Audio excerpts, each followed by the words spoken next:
I watched in horror as Patricia Reynolds, the hawk-eyed HOA president, turned off the water valve to my property with a smug smile on her face. The July heat was already scorching the carefully manicured lawns of Willow Creek Estates, and without water, my property and my livelihood would be toast within days. "You've been warned multiple times about your commercial activities, Mr. Fletcher," she said, clipboard clutched to her chest like a shield. "This neighborhood isn't zoned for business operations." I wiped sweat from my forehead, trying to keep my cool despite the 95-degree temperature. "Patricia, my lawn care business isn't breaking any laws. I just store my equipment here and meet my employees in the morning. Our bylaws are very clear, Nathan. No commercial enterprises." She gestured to my garage where my 3 lawn care trucks were parked. "The board has unanimously decided to enforce water restrictions until you comply." That was 3 months ago, and little did Patricia Reynolds know that her petty power play would end up costing the Willow Creek Estates HOA $55,000 in criminal damages, and land her in legal hot water that no sprinkler system could cool down. My name is Nathan Fletcher, and until last summer, I was the proud owner of Fletcher's Fine Lawns, a landscaping business I built from scratch after leaving my soul-crushing corporate job 4 years ago. I had 15 employees, 30 regular clients, and was finally making enough money to live comfortably in the modest 3-bedroom ranch-style home I'd purchased in Willow Creek Estates, a middle-class neighborhood in Chandler, Arizona. The trouble began when Patricia Reynolds was elected HOA president. She'd moved to our community from some ritzy neighborhood in Scottsdale and immediately began making improvements to our HOA bylaws.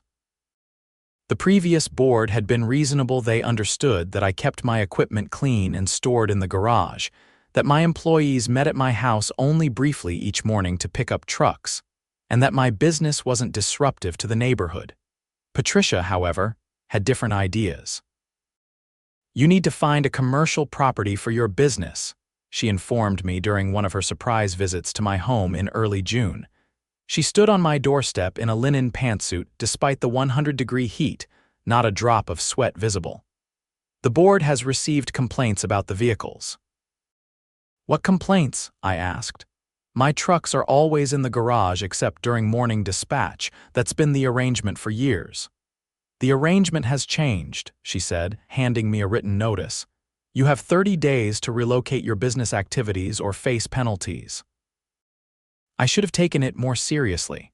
I should have consulted a lawyer immediately.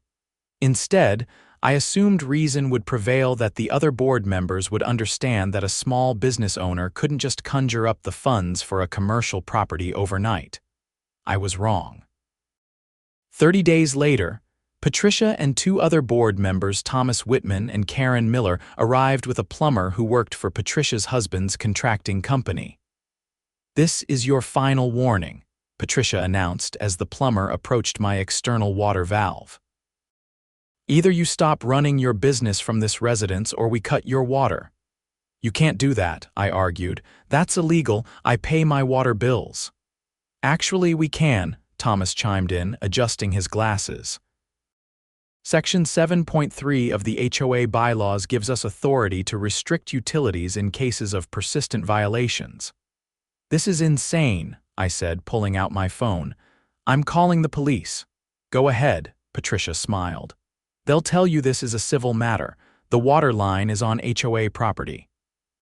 "We have every right." I did call the police, and Patricia was right. They said it was a civil matter between me and the HOA. By the time I hung up, my water was off. "Turn it back on immediately," I demanded. "When your trucks are gone, your water will return," Patricia said simply.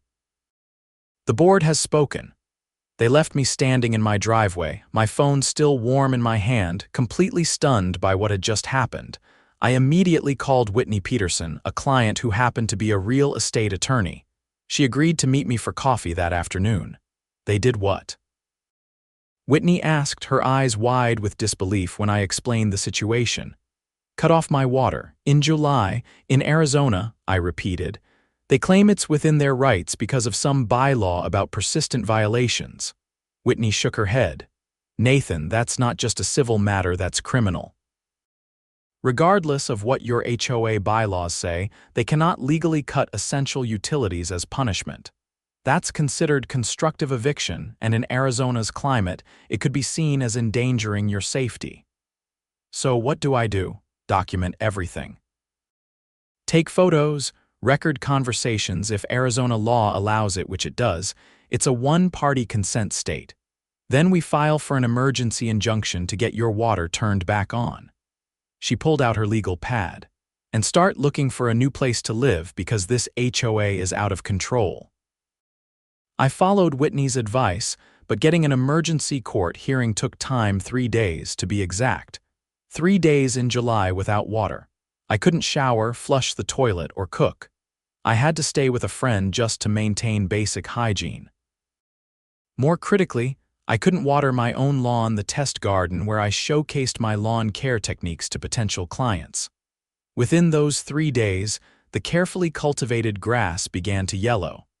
When I returned to work after the weekend, the effects of the water cutoff rippled outward. My employees noticed my distraction, my inability to focus. I was spending hours on the phone with Whitney, documenting the damage and researching commercial properties I couldn't afford. By day 5, the judge finally granted the emergency injunction, ordering the HOA to restore my water immediately. Patricia complied, but the damage was already spreading beyond my dying lawn. Word got out among my clients that I was having issues with my HOA. In the high-end neighborhoods where I primarily worked, perception was everything. 2 clients called to cancel their services, citing concerns about stability. 3 more followed by the end of the week. I tried to reassure them, but the timing couldn't have been worse. July in Arizona is when lawns need the most attention. The combination of extreme heat and monsoon season creates perfect conditions for both drought and fungal growth. My clients needed consistent, reliable service, and suddenly, I appeared to be anything but reliable. My once thriving test lawn, which had sold so many new clients on my services, was now a patchy brown embarrassment. Even with water restored, the damage would take weeks to repair, weeks I didn't have. By mid-July, I'd lost 8 clients. By August, that number had doubled. My remaining clients were growing concerned about the quality of work as I stretched my reduced staff thinner to cover the remaining properties. I had to let go of 3 employees, which only made the service issues worse. Meanwhile, the legal battle with the HOA was heating up. Whitney filed a lawsuit on my behalf, alleging illegal utility disruption, harassment, and interference with business. Patricia and the board counter-filed, claiming I was violating zoning laws and HOA regulations. The real breaking point came in late August. I was down to just 7 clients, not enough to sustain my business or pay my 3 remaining employees. My savings were depleted from legal fees. The stress was affecting my health. I'd lost 15 pounds and wasn't sleeping more than 3 or 4 hours a night. I don't know what to do, I admitted to Whitney during a particularly bleak meeting at her office. Even if we win the lawsuit, my business is already destroyed. That's actually important for our case, Whitney said, surprising me. The damages they've caused go far beyond your dead lawn. They've effectively destroyed your livelihood through illegal means. What good does that do me now? I asked. It means we can pursue them for much more substantial damages, she explained. But first, we need to make sure they're held accountable for the criminal aspect of what they did. Criminal? I thought you said this was a civil case. The utility disruption crosses into criminal territory in Arizona, especially since Patricia's husband's company performed the actual water disconnection that shows premeditation and a conflict of interest. That afternoon, with Whitney's encouragement, I filed a formal criminal complaint against Patricia Reynolds, Thomas Whitman, and Karen Miller for criminal utility tampering under Arizona law. The police took my statement but seemed skeptical at first. Then Whitney presented them with the documentation we'd gathered: photos of the water valve, text messages between board members discussing the plan to force me out, and most damning of all, an email from Patricia to her husband requesting that his company handle the disconnection quietly and without official paperwork. 2 days later, Patricia Reynolds was arrested at her Pilates class. Thomas and Karen were picked up at their homes the same morning. The local news caught wind of the story, and suddenly, HOA Gone Wild was the headline on every local station. HOA board members charged with criminal utility tampering, read the Arizona Republic's front page. The story went viral, picked up by national outlets, and shared thousands of times on social media. For the first time in months, I felt a glimmer of vindication. But it did nothing to revive my business or replenish my bank account, which was now dangerously close to empty. September arrived, and with it came foreclosure notices. I couldn't afford my mortgage anymore. My business was officially defunct. I'd had to sell my equipment just to pay my remaining employees their final checks. My beautiful test lawn was now a brown, weed-filled embarrassment that ironically violated the very HOA standards Patricia had been so obsessed with enforcing. "Don't give up," Whitney urged during one of our now weekly check-ins. "The criminal case is proceeding and our civil suit is strong. The HOA's insurance company has already reached out about a potential settlement." "Settlement?" I perked up slightly. "What kind of settlement?" "They're starting low, offering $15,000 to cover inconvenience and temporary business disruption." I laughed bitterly. $15,000 wouldn't even cover 2 months of what I've lost." "I know," Whitney nodded. "That's why we're countering at $100,000 for actual damages, plus punitive damages to be determined by the court." I whistled. "You think we can get that much?" "I think we have a very strong case," she said carefully. "Especially with the criminal charges pending." Their insurance company is nervous. The criminal case moved faster than expected. In October, Patricia, Thomas, and Karen all accepted plea deals rather than risk trial. They each pled guilty to misdemeanor charges of criminal utility tampering, received 1 year of probation, and were ordered to resign from the HOA board immediately. The neighborhood breathed a collective sigh of relief. It turned out I wasn't the only resident who had suffered under Patricia's regime. Dozens came forward with stories of excessive fines, harassment, and selective enforcement of bylaws. With the criminal case resolved, the civil settlement negotiations accelerated. The HOA's insurance company increased their offer to $30,000, then $45,000 as Whitney presented more evidence of the actual damages to my business.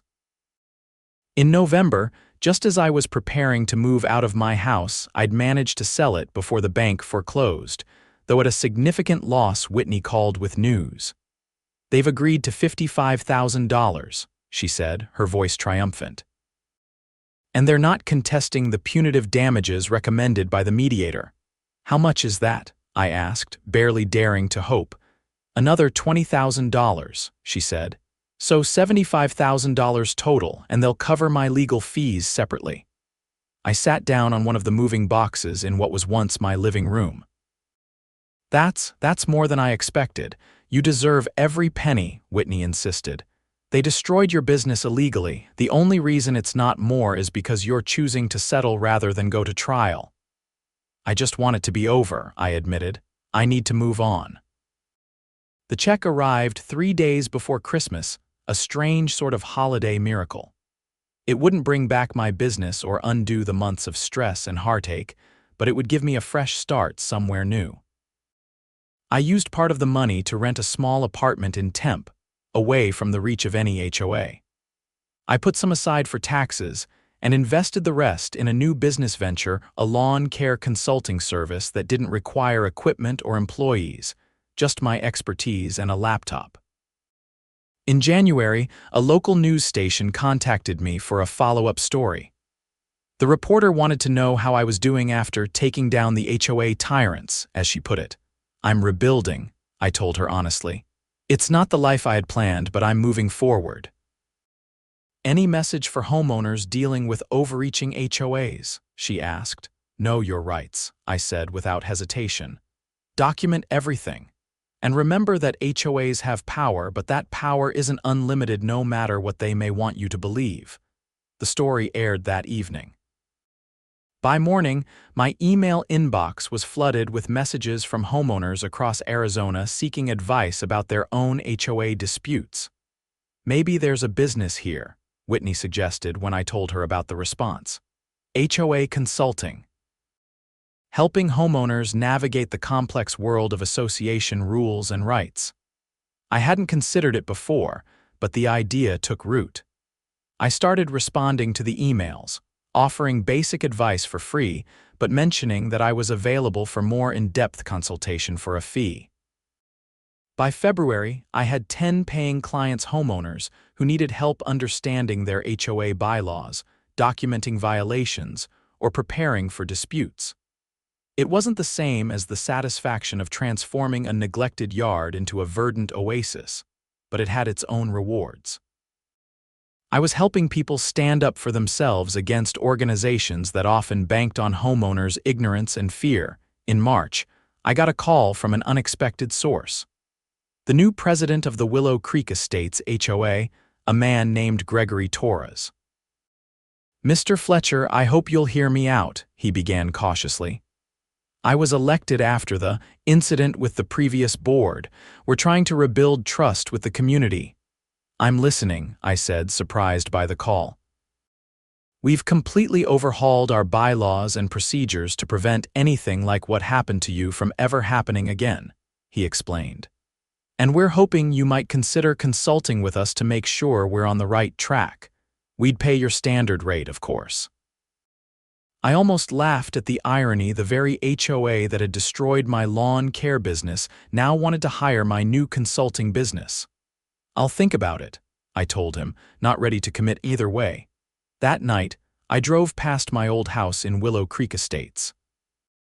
The new owners had completely redesigned the front yard with desert landscaping, no grass to maintain in the Arizona heat.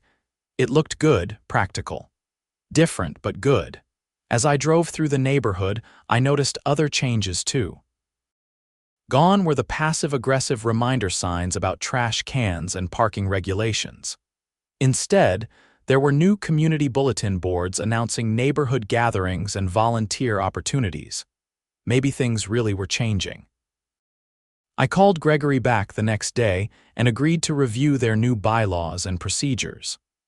What I found surprised me. They'd actually done a thorough job of creating checks and balances to prevent board overreach. They'd added clear language about homeowners' rights and explicit prohibitions against utility disruption as a penalty. This is impressive, I told Gregory when we met to discuss my findings. I just have a few suggestions to strengthen the appeals process and clarify the enforcement procedures. We want to get this right, Gregory said earnestly. What happened with the previous board was an embarrassment to the community. Most of us moved here because we wanted to live somewhere nice, not somewhere ruled by fear. Over the following months, my HOA consulting business grew steadily. I worked with homeowner associations looking to improve their governance and with individual homeowners fighting against unfair treatment. I even started a blog documenting HOA horror stories and success stories alike, which gained a surprising following. 1 year after Patricia Reynolds turned off my water and set in motion the collapse of my lawn care business, I found myself speaking at a community forum on HOA reform, organized by a state representative who was proposing legislation to limit HOA powers in Arizona. The problem isn't that HOAs exist, I explained to the crowded room. In theory, they serve an important purpose maintaining community standards and protecting property values. The problem is the lack of oversight and accountability when board members abuse their power. I shared my story: the water cutoff, the business collapse, the criminal charges, and eventually the $55,000 settlement for damages. The audience was rapt, many nodding in recognition of their own, less dramatic but similarly frustrating HOA experiences. What we need is balance, I concluded. Homeowners need to be informed and engaged. Board members need training and oversight. And there need to be clear, legal limits to HOA authority, especially when it comes to essential services like water and power. After the forum, several attendees approached me for business cards. Among them was a woman who introduced herself as Wendy Patterson, the head of the Arizona Homeowners' Rights Coalition. "We've been following your case," she said, shaking my hand firmly. "Your story has become something of a rallying point for HOA reform in the state." "I'm just glad something positive came out of it," I admitted. "More than you know," she assured me. "The legislation being proposed today might never have gained traction without a clear example of HOA overreach that resulted in criminal charges. You put a face on the issue." That night, I drove home to my apartment, reflecting on the strange journey of the past year. I'd lost my dream business, my home, and nearly my sanity to an HOA board drunk on power. Yet somehow, I'd ended up with a new career that was not just financially rewarding, but genuinely helpful to others. As spring turned to summer again, my consulting business continued to thrive. I hired an assistant to help manage the growing client load and launched an online course teaching homeowners how to effectively navigate HOA disputes. I also kept tabs on Patricia Reynolds and her fellow former board members. Their probation terms included community service 100 hours each, which they were required to complete by helping maintain public parks and gardens around Chandler.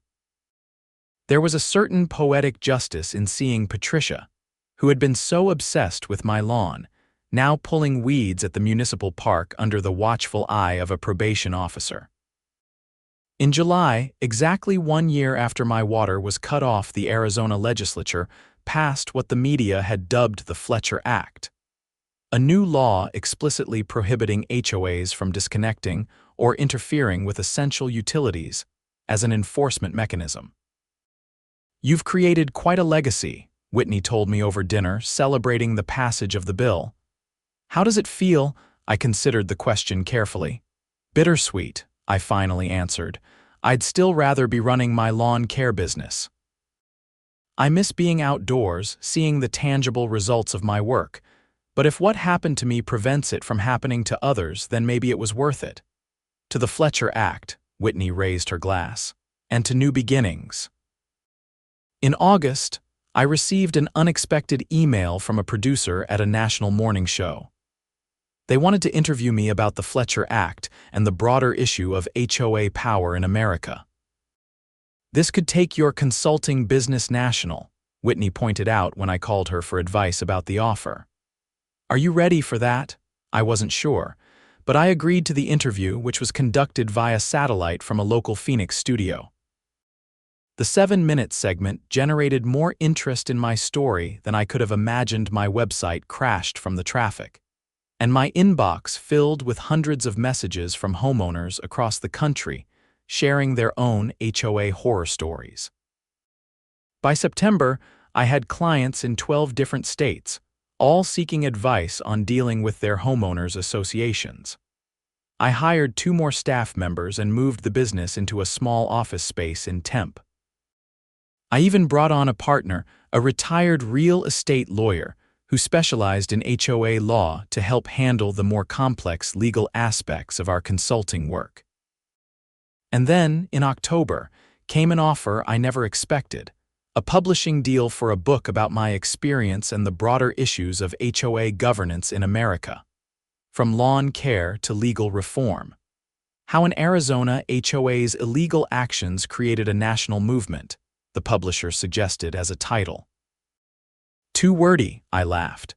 "How about cutting more than grass, my fight against HOA overreach?" The publisher loved it, and I spent the winter writing my story, expanding on the lessons I'd learned and the advice I'd been giving clients. The book was scheduled for release the following spring. In December, Gregory Torres called again. The Willow Creek Estates HOA was hosting a holiday gathering and wanted to know if I would attend as a special guest. "We've implemented all your recommendations," he explained. "Homeowner satisfaction is up 60% according to our survey, and complaints are down nearly 80%. We'd like to publicly acknowledge your role in helping us reform." I was hesitant. Despite the changes, Willow Creek Estates still held painful memories. But curiosity won out, and I agreed to make an appearance. The community center was decorated with tasteful holiday lights, nothing like the garish display Patricia had once mandated in the HOA guidelines. Residents chatted amicably, many of whom I recognized from my years living there. Several approached to express their support and share how they'd stood up for me in HOA meetings after I'd moved away. "We wanted to stop them," one neighbor confided, "but Patricia ruled with such an iron fist that people were afraid to speak up. When the criminal charges came out, it was like a dam breaking. Suddenly, everyone was sharing stories of how she'd terrorized them too." Gregory gave a short speech about the HOA's commitment to serving the community rather than controlling it. To my surprise, he presented me with a plaque acknowledging my contribution to improving HOA governance at Willow Creek Estates and beyond. It was surreal, standing there accepting recognition from the very organization that had destroyed my previous life. Yet I couldn't deny the genuine change in atmosphere. This was a community again, not a battleground. As the event wound down, I stepped outside for a moment of quiet. The December air was crisp, but mild, one of the benefits of Arizona winters. The neighborhood's common areas were beautifully maintained, with desert-friendly landscaping that required minimal water but still looked lush and inviting. A familiar figure approached Thomas Whitman, one of the former board members who had stood beside Patricia when my water was cut off. "Mr. Fletcher," he said hesitantly, "I wasn't sure if you'd be willing to speak with me." I nodded cautiously. "What can I do for you, Thomas?" I wanted to apologize, he said, looking genuinely contrite. What I helped do to you was inexcusable. I got caught up in Patricia's agenda without questioning whether it was right or even legal." "Why are you telling me this now?" I asked. "Because I've spent the past year thinking about the damage we caused," he admitted. "Not just to your business, but to the whole community. I was too afraid of Patricia to stand up to her, and that cowardice cost you everything." I studied him for a moment. His remorse seemed genuine, though it changed nothing about what had happened. "I appreciate the apology," I said finally. "But I'm curious, have you heard from Patricia since the court case?" Thomas shook his head. "She moved away right after the sentencing. Last I heard, she was trying to join the board of her new community in Tucson, but her criminal record prevented it." I couldn't help but smile slightly at that. "Some people never learn." "Some do," Thomas countered. "I'll never serve on another HOA board again. Some of us aren't meant for even the smallest amount of power." As winter turned to spring, my life settled into a new rhythm. My consulting business was thriving. My book was in the final editing stages, and I'd even started dating again a landscape architect I'd met through my work with a community in Scottsdale. The settlement money had been well invested, providing a cushion that allowed me to be selective about the clients I took on and the projects I pursued. I found myself increasingly drawn to advocacy work, helping to draft legislation in other states similar to Arizona's Fletcher Act. In April, almost 2 years after Patricia Reynolds cut off my water and set this whole journey in motion, I received a certified letter from the court. The final restitution payment from the 3 former board members had been processed, bringing the total damages paid to exactly $55,000, just as the court had ordered. That same week, my book was released. The publisher had arranged a modest book tour Phoenix, Los Angeles, Denver, and Chicago cities with particularly high concentrations of HOA-governed communities. The response was stronger than any of us had anticipated, with packed venues and lively queue and sessions after each reading. "You've struck a nerve," my publisher said after a particularly successful event in Denver. "People are hungry for information about how to protect themselves from HOA overreach." Indeed, everywhere I went, I heard stories similar to mine, though few had ended with criminal charges and substantial damages. Homeowners felt powerless against boards that wielded bylaws like weapons, often without fully understanding the legal limits of their authority. By summer, Cutting More Than Grass had become a surprising bestseller in the niche category of property rights literature. I was invited to appear on several national news programs and podcasts focused on homeownership and legal rights. During one radio interview, the host asked a question that made me pause. If you could go back in time and change what happened, would you? It was something I'd thought about often but never articulated fully. That's complicated, I admitted. I loved my lawn care business. I missed the satisfaction of transforming neglected yards, of working with my hands and seeing immediate results. I miss my employees who were like family. But, the host prompted, I'm helping more people now than I ever could have with my landscaping business. The Fletcher Act has already prevented other HOAs from cutting utilities as punishment. My consulting work has helped hundreds of homeowners stand up to board overreach, and the book is reaching people I'll never meet personally. I paused, considering. So no, I wouldn't change what happened. Patricia Reynolds meant to destroy me when she cut off my water that July day. Instead, she set me on a path to help others facing similar situations. That's a legacy I can be proud of. 3 years to the day after my water was cut off, I stood before a room full of homeowners at a national housing rights conference in Washington, D.C. The audience included homeowners, HOA board members, legislators, and housing rights advocates from across the country. HOAs serve a purpose, I told them. They can maintain community standards, manage shared resources, and protect property values when run properly. But they must be balanced by homeowner rights, transparency, and accountability. I shared the story that had brought me there: the water cutoff, the collapse of my business, the criminal charges, and the $55,000 in damages.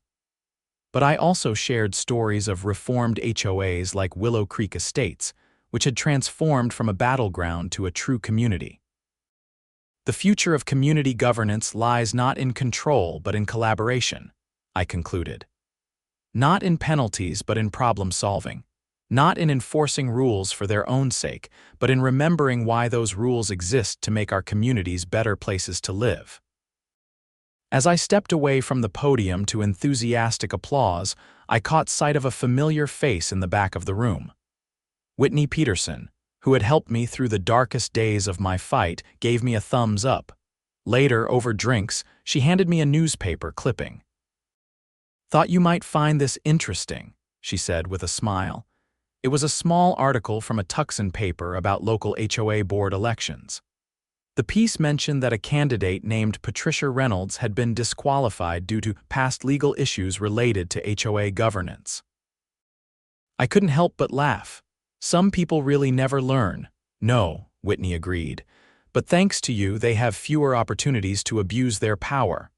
I raised my glass. To unintended consequences, sometimes they work out better than our plans. From my seat by the hotel bar, I could see the Capitol dome illuminated against the night sky.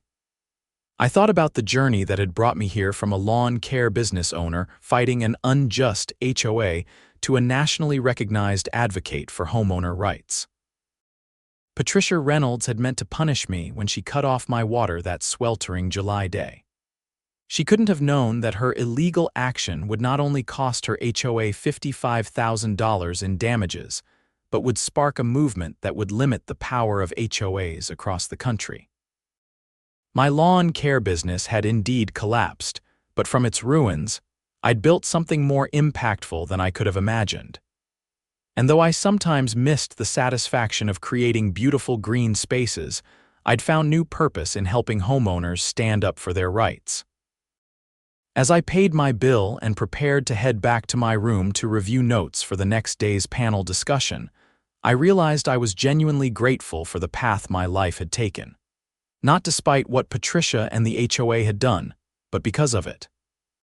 Sometimes, It takes losing everything to find what you were meant to do all along. And sometimes, those who try to tear you down end up giving you the foundation for something greater than you ever imagined.